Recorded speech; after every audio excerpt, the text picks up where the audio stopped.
Hi to all my Golden Hill PAX leaders. I miss you so much. I wish that we could be in our art room creating together, but we can't right now. But I have to tell you, I was so impressed this past week with all the people who created silly self-portraits and recreated famous works of art for last week's assignment. And today I just want to show you a couple of doodles and one-page mini sketchbooks that I've made with various types of paper I found around my house. So what I want to do right now is flip the camera so that you can see my workspace right here. So this week I have been puttering on some little sketchbooks that the YouTube video will show you how to make. So this was just a small piece of sketchbook paper that I took from one of my sketchbooks, and you can see where I've been doing some little Zentangle doodles for the cover. And then on the inside I was looking at some objects that I found just around my house. You can see the feather that I was looking closely at, and then this design just came from using the letters of my name as inspiration. So that's one little mini sketchbook I worked on.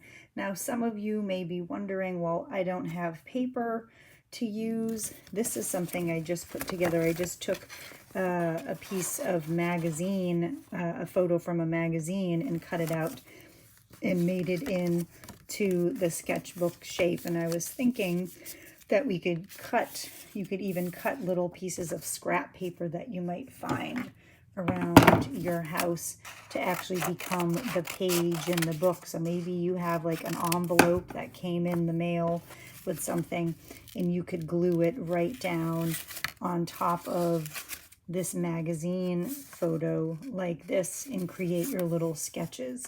So you can be using magazines, you can be using just small pieces of paper that you find around. In that YouTube video, we'll show you how to make this little mini sketchbook. I've put the dotted lines here so you can see where all the folds are. So the hardest part, I think, of that video where she shows you is just to make the one cut. You don't want to do it on the long way and cut in that way. You want to make sure you're folding it and you're cutting just on that center fold and stopping at that crease right here. And then you've got that nice little opening where you flip it over, and then you just push it out like this to make your little mini sketchbook. So you can see these can be all different little sizes. Now something I discovered while doing this is that I had some fun. I made that same sketchbook. This is funny. I did Beauty is in the Eye of the Beholder. This is the shape of a chicken eye. Many of you might not know I have chickens running around my yard.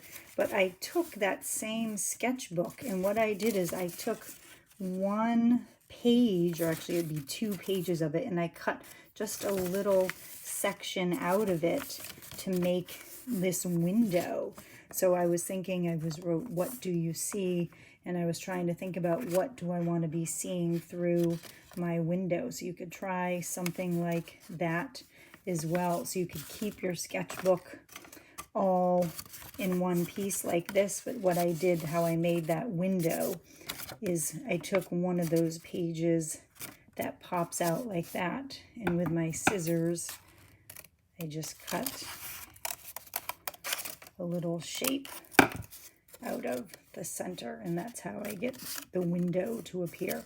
So this week I want you to try making one of these mini little sketchbooks, and I give you another page in there with lots of different ideas of what you can draw.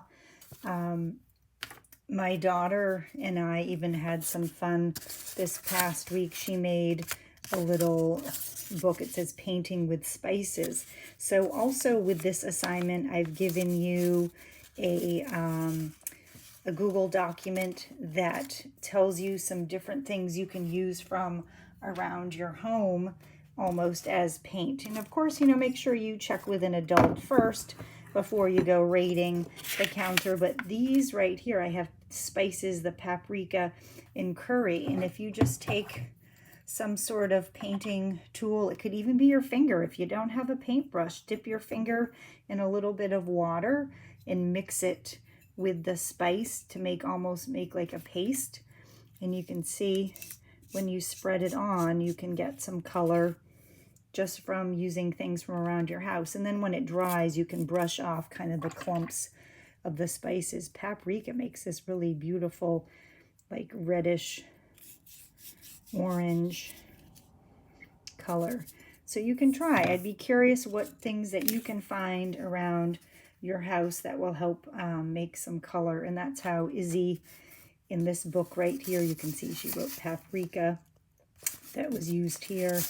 She was using curry on this page. So if you don't have just regular paint, see what you can come up with this week. So I hope you have some fun trying out some of these ideas. I look forward to seeing your little mini sketchbooks that you create this week. Again, make sure you take a look at the other YouTube video. It's very helpful. And also the other Google documents I've attached to this assignment. So it was great to see all of you virtually.